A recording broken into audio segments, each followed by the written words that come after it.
अस्सलाम वालेकुम and welcome class. मैं आपका टीचर मोहम्मद बिलाल। स्टूडेंट्स, हम डिस्कस कर रहे थे class first year mathematics exercise 9.1। इस एक्सरसाइज की हमने क्वेश्चन नंबर आज से पहले वाले जो लेक्चर डिस्कस किए हैं क्वेश्चन नंबर 10 तक डिस्कस कर रहे थे। आज हम लेक्चर नंबर 5 इस एक्सरसाइज का डिस्कस करेंगे और इस लेक्चर के अंदर क्वेश्चन नंबर 11 से लेकर 15 तक डिस्कस करेंगे। तो इससे पहले वाले जो हमने क्वेश्चन स्टार्ट किए थे वो वर्ड प्रॉब्लम क्वेश्चन स्टार्ट किए थे, तो आज भी वही वर्ड प्रॉब्लम ही क्वेश्चन है। तो आज का जो हमारा क्वेश्चन है वो है क्वेश्चन नंबर 11 से 15 तक आज के लेक्चर में हम डिस्कस करेंगे। तो अगर आपको कोई भी बात समझ नहीं आ रही, तो कोई भी आपका क्वेश्चन है, कोई बात आपको समझ ना आ रही हो, तो आप कमेंट करके मुझसे पूछ सकते हैं। मैं इंशाल्लाह अपनी पूरी कोशिश करूंगा आपको समझाने की। तो चलते हैं आज के क्वेश्चन की तरफ। आज का क्वेश्चन है हमारा स्टूडेंट्स, क्वेश्चन की स्टेटमेंट आपको बुक के ऊपर भी गिवन है और यहाँ भी लिखी हुई है। मैं आपको कंसेप्ट समझाऊंगा क्वेश्चन का कि क्वेश्चन असल में हमें कहना क्या चाह रहा है और हम इसको किस तरह से सॉल्व करेंगे। क्वेश्चन नंबर 11 है, वो कह रहा है पेंडुलम ऑफ क्लॉक, यानी कि एक क्लॉक का पेंडुलम है, उसकी हमारे पास ओरिजिन से लेकर यानी कि उसका जो थीटा है यानी कि एंगल है वो है जी 20 डिग्री, यानी कि 20 डिग्री से वो पेंडुलम हरकत कर रहा है। और उसके बाद उसका रेडियस कितना है, वो रेडियस है जी 20 सेंटीमीटर उसका रेडियस है। और हमने इसकी क्या फाइंड करनी है, हमने इसकी लेंथ फाइंड करनी है। हम जानते हैं कि हमारे पास एक फार्मूला होता है L is equal to are theta. तो हमारे पास r की वैल्यू भी गिवन है और थीटा की वैल्यू भी गिवन है, यानी कि रेडियस भी गिवन है और उधर एंगल भी गिवन है। तो वेरी सिंपल, हम फार्मूले के अंदर वैल्यूज पुट करेंगे और हम क्या फाइंड कर लेंगे, L फाइंड कर लेंगे। L is equal to are theta. तो थीटा हमें किस फॉर्म में गिवन है, थीटा हमें डिग्री फॉर्म में गिवन है। तो सबसे पहले हमने क्या किया, थीटा को रेडियन में कन्वर्ट कर लिया। थीटा को रेडियन में कैसे कन्वर्ट किया जाता है, थीटा को रेडियन में कन्वर्ट करने के लिए पाई बाय 180 से मल्टीप्लाई किया जाता है। मैंने आपको पहले वाले लेक्चर्स में भी बताया था कि थीटा को जब रेडियन में कन्वर्ट करते हैं तो पाई बाय 180 से मल्टीप्लाई करवाते हैं। तो सेम वही प्रोसेस हमने किया, पाई बाय 180 से मल्टीप्लाई करवा लिया। तो हमारे पास थीटा आ गया 20। जब हमने इसको रेडियन में कन्वर्ट किया 20 मल्टीप्लाई बाय पाई बाय 180, तो थीटा आपके पास आ गया पाई बाय 9। तो हम क्या करेंगे, हमारे पास फार्मूला गिवन है L is equal to are theta, उसके अंदर r की और थीटा की वैल्यूज पुट करवाएंगे। तो आपके पास 20 मल्टीप्लाई बाय पाई बाय 9, हमने यहाँ पे इसकी r की वैल्यू पुट कर दी और यहाँ पे थीटा की, तो आपके पास L की वैल्यू आ गई 6.98, यानी कि इसको जब मल्टीप्लाई करेंगे तो आपके पास आंसर आ जाएगा 6.98। तो इसी के साथ हमारा क्वेश्चन नंबर 11 कंप्लीट होता है। नेक्स्ट है क्वेश्चन नंबर 12। क्वेश्चन नंबर 12 को हम किस तरह सॉल्व करेंगे, क्वेश्चन नंबर 12 की स्टेटमेंट बुक के ऊपर भी गिवन है, उसको आप एक बार जरूर रीड कर लीजिएगा और यहां भी मैंने नोट डाउन कर दी है। तो इस क्वेश्चन नंबर 12 का कंसेप्ट क्या है, वो ये कहना चाह रहा है कि एक शख्स है कोई अर्थ के ऊपर यानी कि जमीन के ऊपर खड़ा है और वो देख किसको रहा है, सन को, यानी कि वो इस तरह से खड़ा है और सूरज को देख रहा है। तो जब वो सूरज को देख रहा है तो उसका एंगल हमारे पास क्या है, उसका एंगल हमें दे दिया गया है। तो उसका एंगल हमारे पास है 9.3 मल्टीप्लाई बाय 10 की पावर -3 रेडियन। और ये शुक्र है कि थीटा हमें किस में गिवन है, रेडियन में गिवन है, हमें उसको कन्वर्ट करवाने की जरूरत ही नहीं है। तो उसके बाद उसने रेडियस भी दे दिया है, वो रेडियस कितना है जी 148 multiply by 10 raise to power 6 kilometre उसका क्या है, रेडियस है।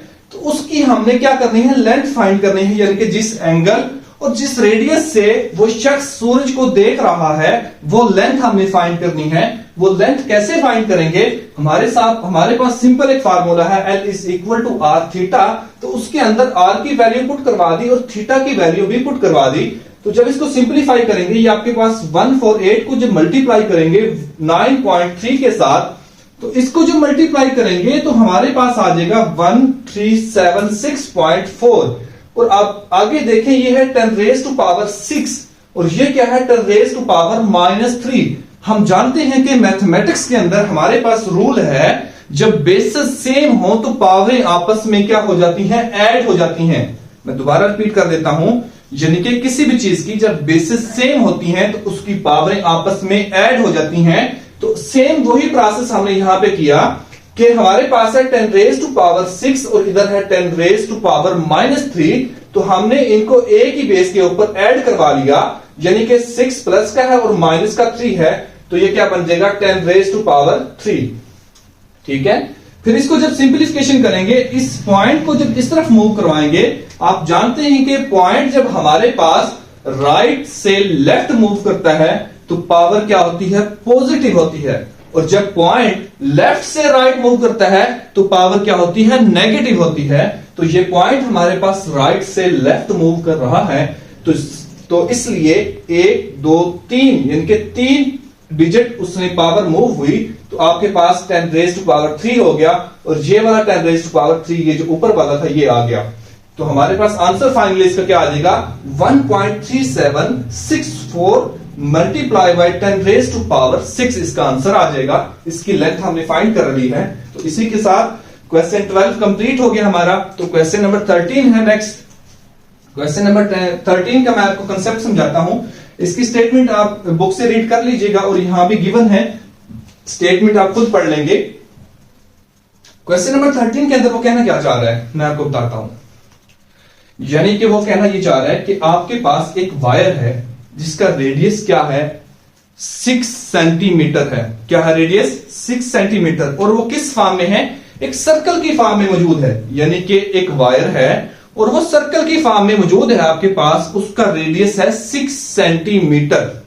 हम उसको क्या करते हैं, उस वायर को कट कर देते हैं किसी चीज की मदद से, और जब हम उस वायर को कट करते हैं तो आपके पास वो एक, यानी कि जो सर्कल की फॉर्म में होती है, उसको हम क्या कर देते हैं, एक स्ट्रेट लाइन यानी कि सीधा कर देते हैं। उस वायर को खींच के इस तरह से क्या कर देते हैं, सीधा कर देते हैं। जैसे इसको सीधा करते हैं, इसको 6 सेंटीमीटर रेडियस है, और फिर क्या करते हैं, दोबारा उसको एक किसी सर्कुलर फॉर्म के ऊपर यानी कि लपेट देते हैं, या उर्दू का लफ्ज जैसे चढ़ा देते हैं, तो उसका रेडियस कितना बन जाता है, 24 सेंटीमीटर। तो हमने इसका क्या फाइंड करना है, इसके भी हमने क्या फाइंड करना है, इसका थीटा फाइंड करना है, यानी कि इसका एंगल क्या होगा। तो सबसे पहले तो स्टूडेंट्स हमारे पास सिर्फ इसके अंदर रेडियस ही गिवन है, आर गिवन है, तो एल भी तो आपको फाइंड करना पड़ेगा ना। तो एल कैसे फाइंड करेंगे, तो सबसे पहले आप जानते हैं कि आर कितना है, 6 सेंटीमीटर, और हम जानते हैं कि सर्कल यानी कि एरिया ऑफ सर्कल होता है जो हमारे पास, उसका सर्कमफ्रेंस हमें फाइंड करने के लिए, यानी कि जो उसकी लेंथ होती है, वो हमारे पास फार्मूला होता है 2 पाई आर। तो सिंपल इस फार्मूले के अंदर आर की जगह पे 6 पुट करेंगे तो आपके पास एल आ जाएगा, यानी कि सर्कमफ्रेंस आ जाएगा 12 पाई। अब हमारे पास आर भी गिवन है और इसका क्या है, एल भी गिवन है, तो हम थीटा वेरी इजीली फाइंड कर लेंगे। हम जानते हैं कि L is equal to are theta होता है, तो इसको जब सिंप्लीफाई करेंगे तो थीटा इज इक्वल टू आ जाएगा हमारे पास L divide by R. L की और आर की वैल्यूज पुट करेंगे तो इसका आंसर आ जाएगा हमारे पास पाई बाय 2। इसको जब हम डिग्री में कन्वर्ट करेंगे, 180 डिवाइड बाय पाई से मल्टीप्लाई करेंगे तो आपके पास आ जाएगा theta is equal to 90 degree, क्योंकि ये पाई पाई से कैंसल आउट हो जाएगा। 180 जब 2 पे डिवाइड होता है तो आपके पास आंसर इसका क्या आ जाता है, 90 डिग्री। तो इसी के साथ हमारा क्वेश्चन नंबर 13 कंप्लीट, और 14 क्वेश्चन को देखते हैं। 14 क्वेश्चन असल में एक प्रूफ है। वो कैसे, उसका आंसर उसने दे दिया है, वो कहता है कि इसको प्रूफ करो। तो आप कैसे प्रूफ करेंगे, वो कहना ये चाह रहा है कि show that the area of sector of circular region of radius r is 1/2 r square theta, where theta is circular of the central angle of the sector. तो इसको कैसे करेंगे, हमारे पास एक सर्कल होता है, ये उसका थीटा है, और ये ए और ये बी एक 2 पॉइंट हैं। तो हम जानते हैं एरिया ऑफ सेक्टर जो होता है वो डिवाइड बाय होता है एरिया ऑफ द सर्कल। यानी कि सेक्टर क्या होता है, सेक्टर का मतलब है एक पार्ट।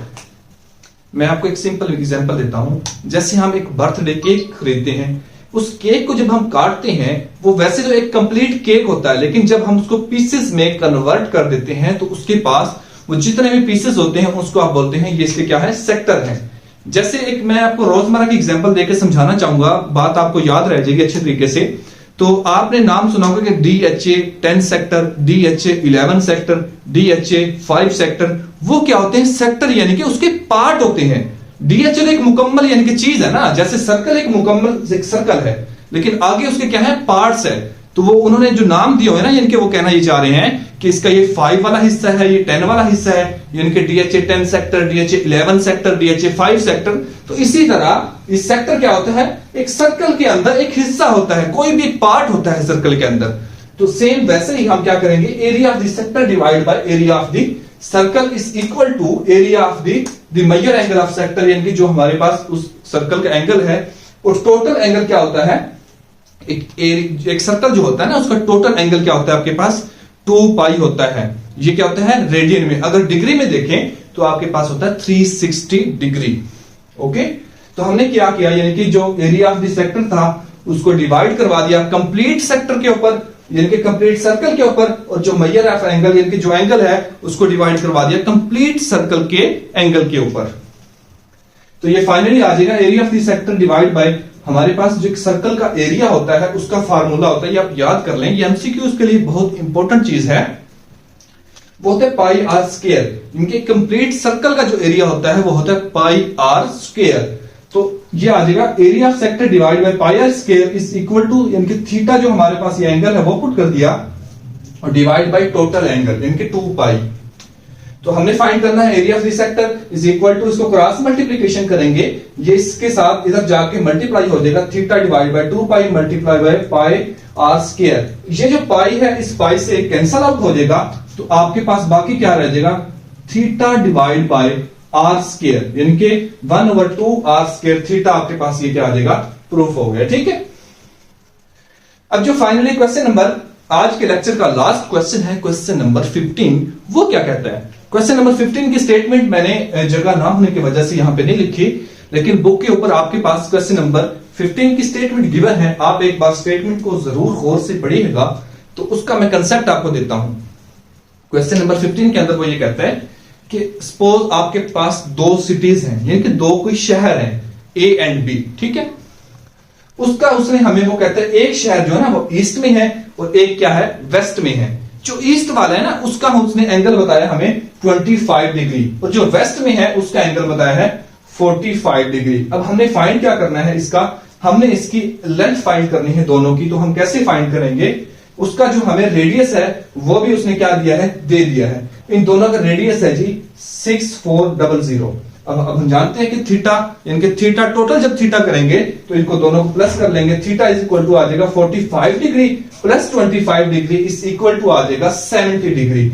हम जानते हैं कि थीटा को पहले रेडियन में कन्वर्ट किया जाता है, और रेडियन में कन्वर्ट करने के लिए पाई बाय 180 से मल्टीप्लाई करते हैं। तो जैसे ही हम पाई बाय 180 से मल्टीप्लाई करेंगे ये बन जाएगा 7 डिवाइड बाय 18 पाई, क्योंकि ये 0 से कैंसल आउट हो जाएगा, तो आपके पास 7 डिवाइड बाय 18 पाई, इसका क्या आ जाएगा, रेडियन के अंदर थीटा आ जाएगा। तो हम जानते हैं कि L is equal to are theta होता है। तो सिंपल इस फार्मूले के अंदर आर की और L की वैल्यूज पुट करेंगे तो आपके पास L आ जाएगा। आर आपके पास है जी 6400 और थीटा है 7 डिवाइड बाय 18 पाई। तो इसको जब सिंपलीफाई करेंगे पाई की वैल्यूज पुट करके ये आ जाएगा 6400 मल्टीप्लाई बाय 101.2216176। इसको जब मजीद मल्टीप्लिकेशन करेंगे तो आपके पास L आ जाएगा 7819.26। उम्मीद है कि आपको क्वेश्चन समझ आ गए होंगे। अगर फिर भी कोई आपको कंफ्यूजन है, कोई बात समझ नहीं आ रही, तो आप मुझसे पूछ सकते हैं कमेंट करके। मैं इंशाल्लाह पूरी कोशिश करूंगा आपको समझाने की। तो तब तक के लिए अल्लाह हाफिज। खुदा आप सबको सलामत रखे, बेहद खुश रखे, अपने और अपने घर वालों का ख्याल रखिए। वस्सलाम।